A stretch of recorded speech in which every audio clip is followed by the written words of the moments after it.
Hello guys, આપણે આવી ગયા છે આપણા ગામના અલીદરના રોડે. આપણે આવ્યા છે દોડવા, એટલે આપણે દોડશું અને રનિંગ કરશું. રનિંગ તો અમે કરીએ છીએ, શું કરવા કરીએ છીએ એ તો અમને પણ ખ્યાલ નથી, પણ અમુકને થોડીક ભરતી કરવાની છે. આપણાથી ભરતી થાય એમ નથી, એટલે પછી આ આગળના માણસ છે, એક છે વિકાસ અને એક છે ચિંતનભાઈને પૂછજો કે આપણે તમને રનિંગમાં શું મજા આવે છે. ચિંતન તો ભાઈ તો બાયુન છું, ઘોડે શરમાઈ છે, જવા દો. વિકાસભાઈને પૂછશું.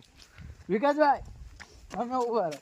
રનિંગ માટે અમને બેસ્ટ જગ્યા રાખી આલદરનો રોડ, એના માટે બધા જ આવો રનિંગ કરવા. આ મામાનો છોકરો છે આપણા મૌલિકભાઈ, એને પૂછો તમે. એની છાતી એટલે રનિંગ એટલે 10 કિલોમીટર ખેંચી લે એવા માણસો છે. પછી આગળ છે અમારે દરબાર. એક દરબાર ઉભા રહો. આ છે અમારો દરબાર બંગો, કાઠી દરબાર ઉઠે ને તું છે અમારો ભાઈ. 10 કિલોમીટર સર્ટિફિકેટ વાળા નહીં. હાલો આવી ગયો. હવે વ્લોગ બની ગયો ભાઈ. હવે હું બની ગયો તો આ જતી